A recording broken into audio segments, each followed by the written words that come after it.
I believe this belongs to you, Lord Alistair. It seems your secret is finally out. They said the Duke of Rochester never begged. Not for mercy, not for forgiveness, not for anything. And yet, on a cold Tuesday morning in March of 1814, he stood outside the door of the woman he had spent 2 years treating as little more than a transaction, and knocked. Twice, then a third time, with something unfamiliar trembling in his chest. Something that felt disturbingly like desperation. But we are getting ahead of ourselves. Because before we speak of a duke brought to his knees, we must first speak of the woman who put him there. Miss Cecily Madison arrived at Lady Marriott's autumn ball with exactly 2 things to her name: a composure so absolute it looked like armor, and a secret so devastating that the right person discovering it would unravel everything. She wore pale gold silk, simply cut, and with no jewels at her throat.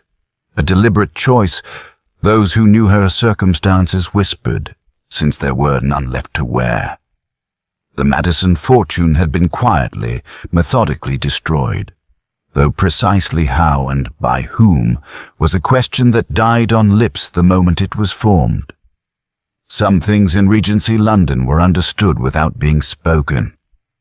She moved through the candle-lit ballroom with the practiced grace of a woman who had learned early that to appear unbothered was the greatest weapon available to her sex. Heads turned. They always did. Not merely because Cecily Madison was beautiful, though she was, dark-haired and grey-eyed, with a kind of stillness that made a room lean toward her, but because everyone in that glittering, perfumed hall knew she had received a proposal from the Duke of Rochester that morning, and everyone, to varying degrees of malice and pity, was waiting to watch what happened next. Edmund Harcourt, the 5th Duke of Rochester, stood near the far window with the ease of a man entirely accustomed to being the most powerful person in any given room. He was not unhandsome. He was, in fact, precisely the sort of man whose portrait painters earned their finest commissions. Sharp-jawed, broad-shouldered, impeccably dressed, and utterly cold in the way that very beautiful, very powerful people sometimes permitted themselves to be. He watched Cecily cross the room without approaching her, without smiling, as though she were an acquisition already catalogued and filed. He did not yet know what she was carrying. He did not yet know that she knew exactly who had destroyed her family, and he did not yet know that the secret hidden beneath that composed, golden exterior would not merely challenge everything he believed about her. It would destroy everything he believed about himself.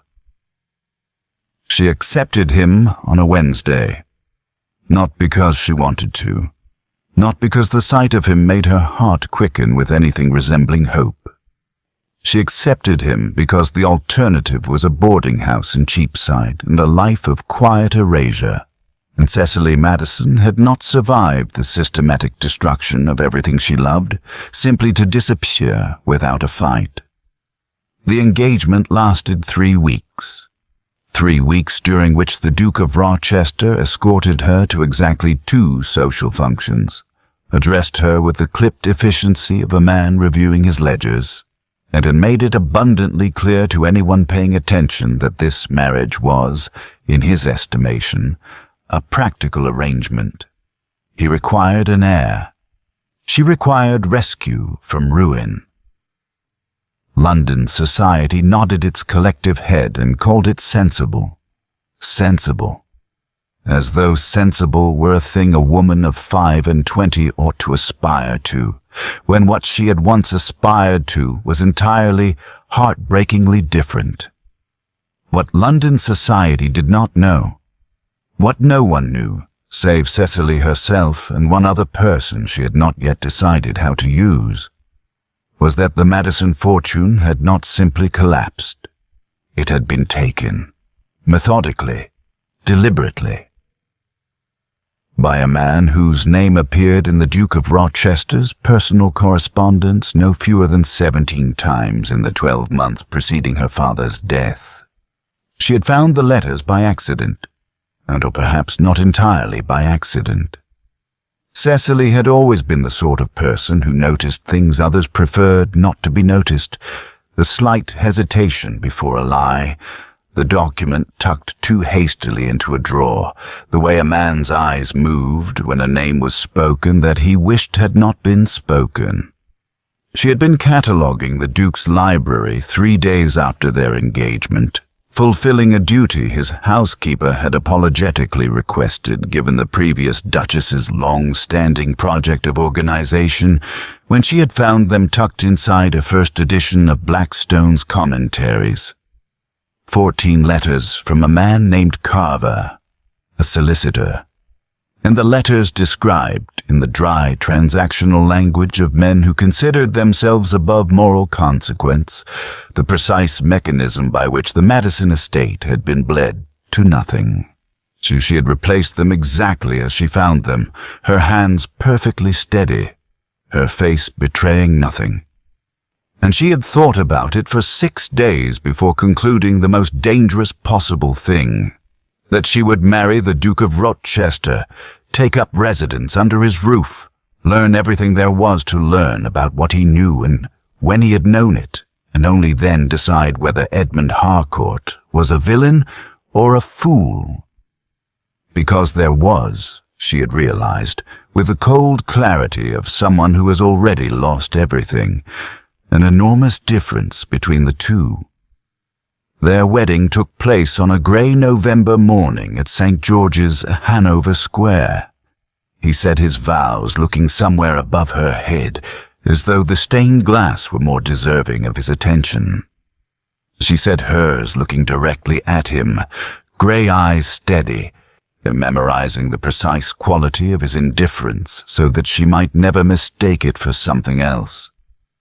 The wedding breakfast was attended by 40 guests, none of whom were friends of hers, since friendship is a luxury that tends to evaporate alongside a family's fortune. She smiled until her face ached and received congratulations with gracious warmth, and not a single person in that room suspected that the new Duchess of Rochester was calculating distances. Distances between herself and the truth. Distances between the man she had married and the crime she believed connected to his name. Distances between the life she had expected and the one now arranged around her like a very beautiful cage. Rochester Park in Surrey was magnificent in the way that only generations of unapologetic wealth could produce. Sweeping stone facade, and parkland that seemed to breathe with self-satisfaction, interior so perfectly appointed that even the shadows appeared to have been arranged for effect. Cecily arrived in the ducal carriage as the late afternoon light turned everything amber and false, and thought it looked precisely like a painting of a home rather than a home itself. Grand, airless, the kind of beauty that did not invite you in. Edmund handed her down from the carriage with formal courtesy and led her to the entrance, where the household staff stood in assembled welcome. He introduced no one. He simply moved and expected to be followed, and she followed, because that was the agreed arrangement. A housekeeper named Mrs. Fairfax pressed Cecily's hand warmly and whispered that she would make certain her Grace wanted for nothing, and the genuine kindness in it nearly undid her. The first months were a study in civil distance. Edmund breakfasted early and alone. He spent his days with his steward or in London on parliamentary business he did not discuss with her, because why would he? She managed the household with quiet competence that she suspected surprised him, though he never said so. She wrote letters to her one remaining friend, Charlotte Graves, and in language carefully chosen in the event her correspondence was read. She read voraciously from his extraordinary library, working her way along shelves with the focused attention of someone searching for something specific. She dined alone more evenings than not, and she watched him carefully, the way one watches a landscape for weather. He was not, she discovered, precisely what she had expected. She had expected contempt, and found instead a kind of studied absence, as though she simply did not register in the geography of his attention. She had expected cruelty, and found instead indifference, which was its own variety of wound, but not the wound she had braced for. He was disciplined, almost punishingly so. Awake before dawn, working past midnight, moving through his own house with the brisk purposefulness of a man who considered rest a personal failing. He was exacting with his staff, but not unkind. He was precise with his words and economical with his expressions, as though emotion itself were a budget item he had determined to reduce. Once, only once in those first months, did she see something crack in the careful surface of him. She had entered the library without realizing he was there, absorbed in a letter that had apparently arrived that morning. He did not hear her, and for 30 full seconds, before he registered her presence and reassembled himself in an instant, she saw something on his face that looked terribly like grief. Raw and unguarded and quickly buried. He straightened, folded the letter, looked at her with the familiar cold composure, and said, I was not expecting you. Evidently, she replied and retreated. But she thought about that face for a long time afterward.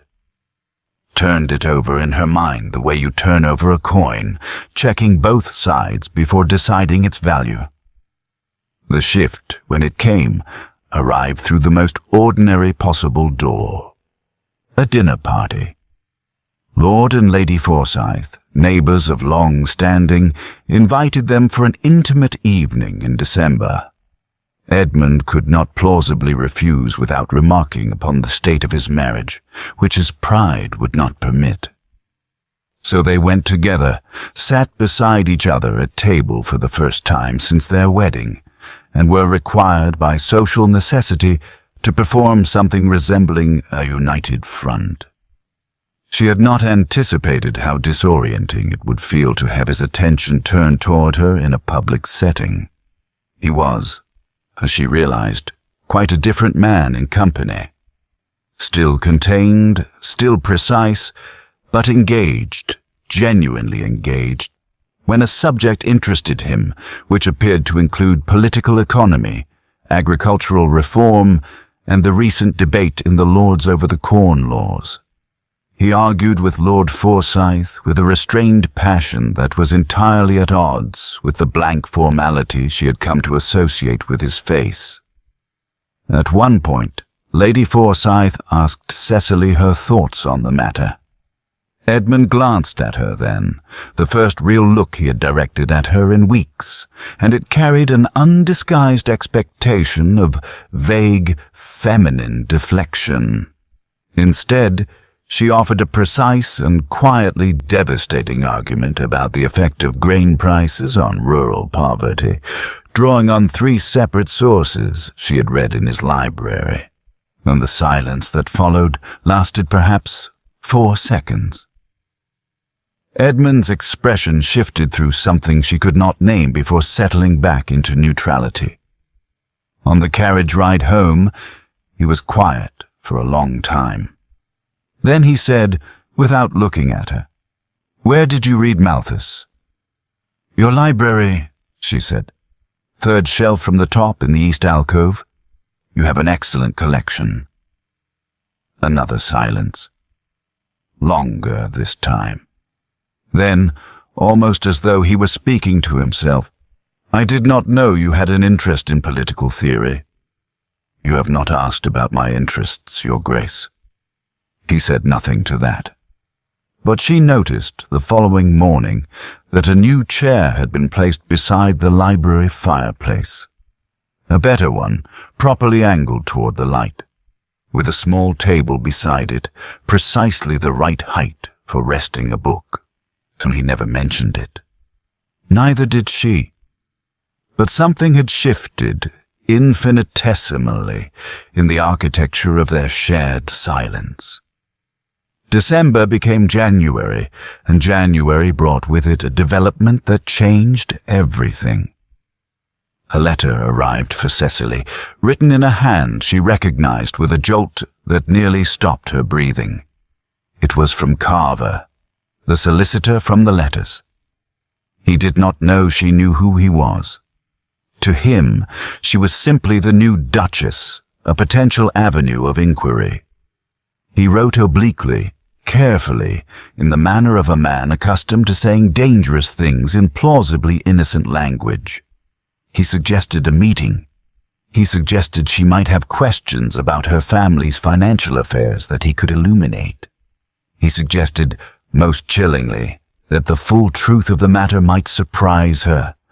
He was right, but not in the way he imagined.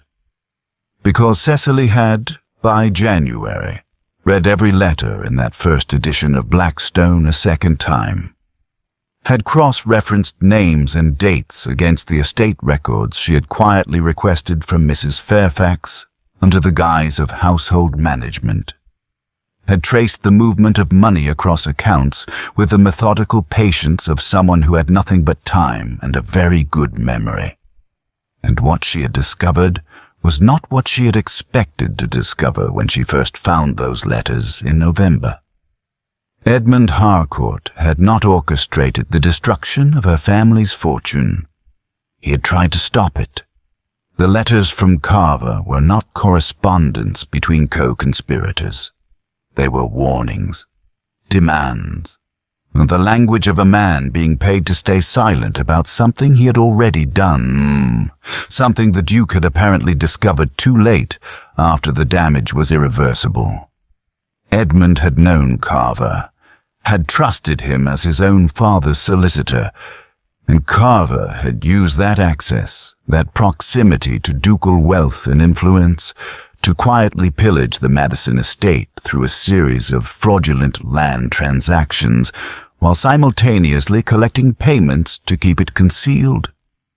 The final letter, the one she had nearly missed, tucked into the back cover rather than the front, was in Edmund's own hand, dated 6 weeks before her father's death. It read, in part, simply, "I have engaged new counsel and intend to expose the full extent of this. Prepare yourself for consequences." Her father had died of a sudden illness 3 weeks later.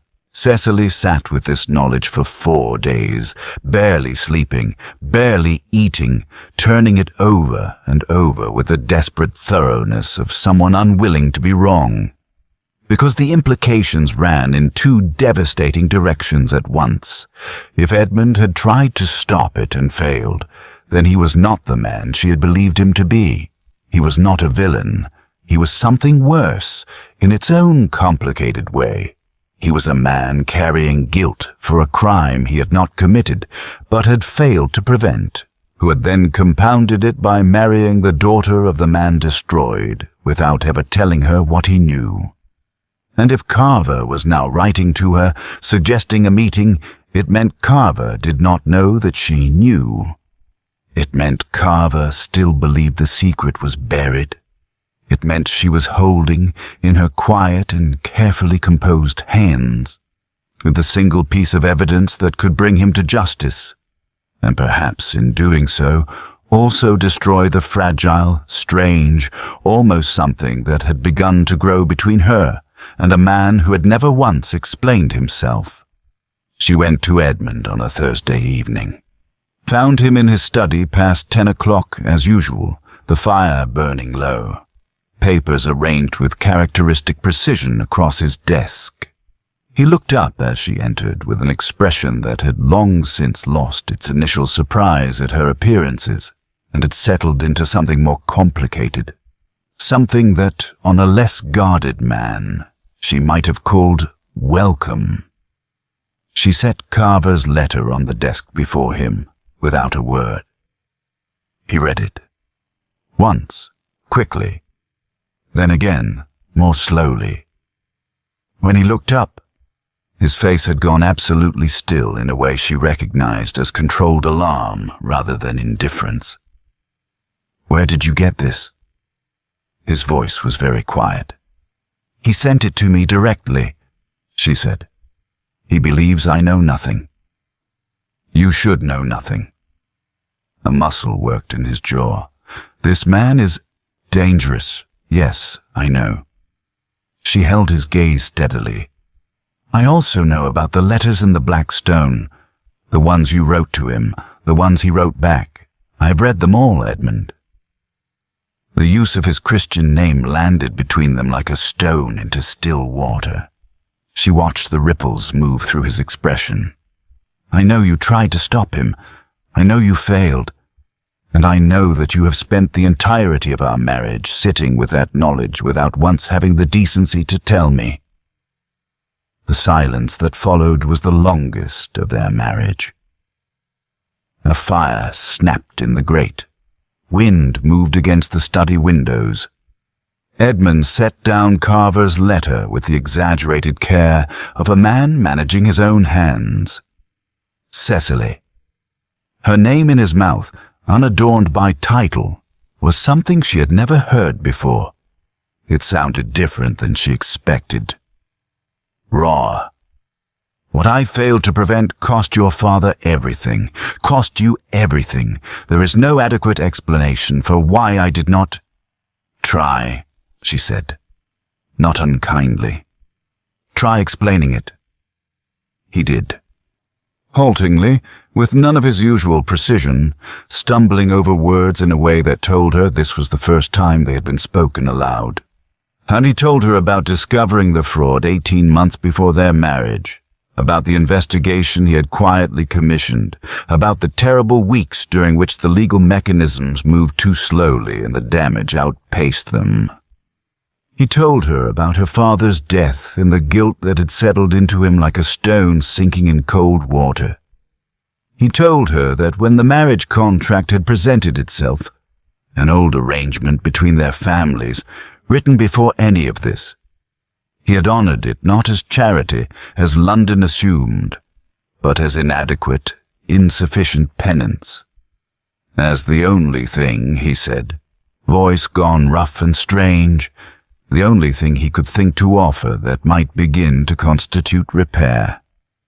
"You should have told me," she said. "I know. On the day we married. Before. Yes, you should have told me what you knew." "I know." He met her eyes then, and what was in his face was not the cold self-possession she had catalogued across months of careful observation. It was something undefended and ashamed and painfully, recognizably human. "I was a coward.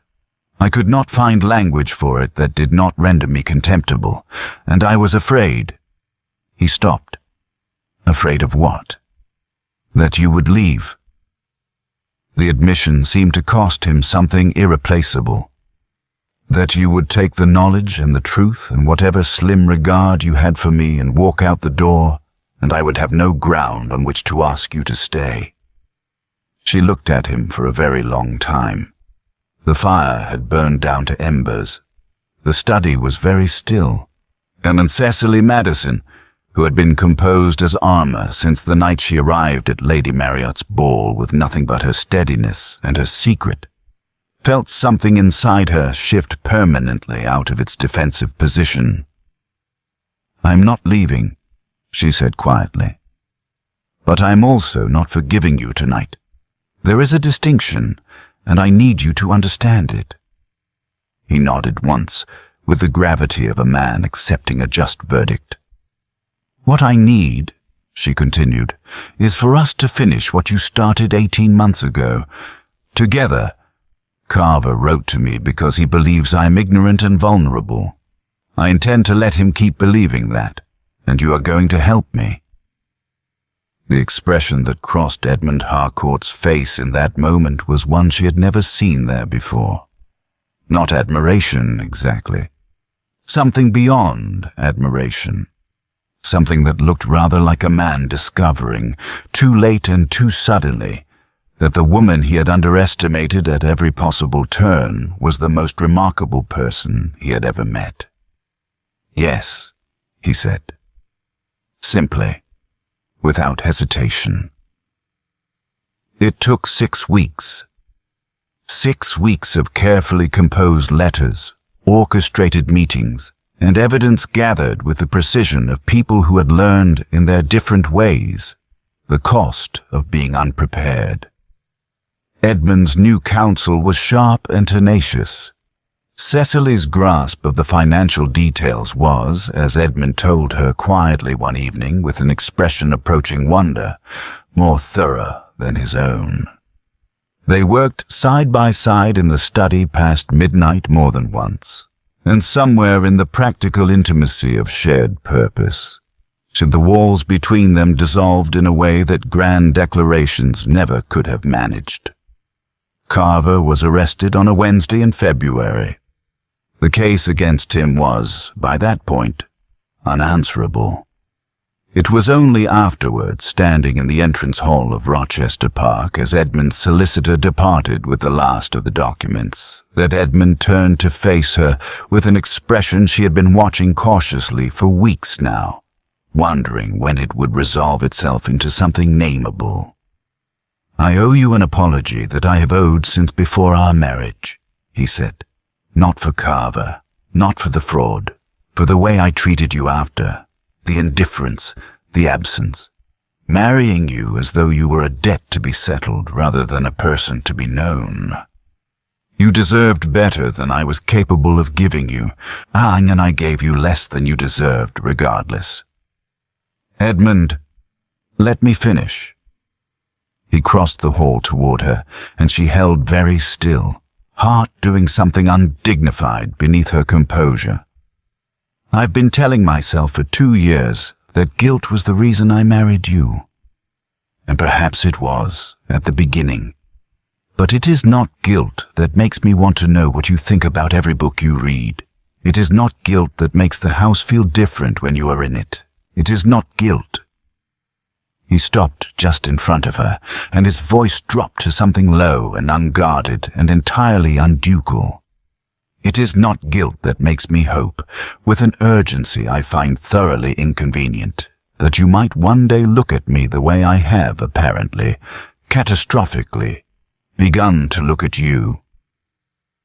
Outside, so the first tentative green of early spring was pushing up through the parkland frost. Inside the hall, Cecily looked up at the man who had failed her and known it, who had held his guilt like a stone for 2 years and called it honor, who had finally, imperfectly, chose truth over pride and found that she had been choosing the same thing all along. "You are looking at me right now," she said softly. "I have been watching you do it for weeks." The kiss was nothing like their wedding. That had been ceremony. This was choice. His hands framing her face with a tenderness that bore no resemblance to the man who had watched her cross a ballroom like an item on an inventory. Her own hands gripping the lapel of his coat with rather more force than she had anticipated needing. When they finally separated, both somewhat undone, Edmund pressed his forehead to hers with a shaky exhale that sounded like the release of something long and heavily held. "I'm sorry," he said against her hair, "for all of it." "I know," she said. And she meant it.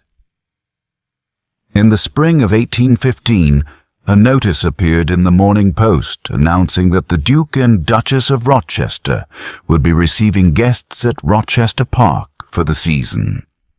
Those guests who had attended Lady Marriott's autumn ball in 1813 noted with some interest that the Duchess appeared rather transformed from the pale, armored creature who had accepted a cold proposal She was, by all accounts, radiant, which is what people say when they mean a woman has been genuinely loved and has allowed herself to believe it. She was seen frequently in conversation with her husband at social gatherings, their exchanges animated and occasionally heated in the manner of two people who consider intellectual disagreement a form of intimacy. She was writing, it was rumored, a very long and serious study of Regency property law and its effects on women of diminished fortune. The Duke, for his part, was seen more than once abandoning a conversation with a parliamentary colleague to cross a room simply because his wife had entered it. London observed this with the fond condescension society reserves for men who have been thoroughly and deservedly humbled by love, and agreed it suited him enormously. Carver was convicted in March and transported. His confession, such as it was, contained one detail that Cecily had not known, the one final piece of information that made her cry briefly and privately into Edmund's shoulder on the evening she learned it. Her father, in his last weeks, had known someone was trying to help him, had written in his journal, in the cramped and tired hand of a man running out of time, that he believed the Duke of Rochester to be a man of integrity, whatever the outcome. He had not been wrong. He had simply been too early. Edmund read that journal entry standing in the library beside his father's portrait, and Cecily watched him quietly from the doorway, giving him the space a man needs to grieve things that have waited too long for resolution. After a while, he reached out and took her hand without looking at her, and she wove her fingers through his, and they stood there together in the fading afternoon light. The two people who had found each other through loss and silence and the slow, stubborn work of choosing honesty over pride. It was not a perfect love story. It was better than that. It was a true one. And if you found yourself gripped by Cecily's courage or undone by Edmund's long overdue moment of reckoning, then you are exactly the kind of person this channel was made for. We tell stories here about love that costs something, about women who survive with their dignity intact, and men who earn redemption rather than simply receiving it. If that sounds like because the next story is already waiting for you, and it begins with a letter that was never meant to be found.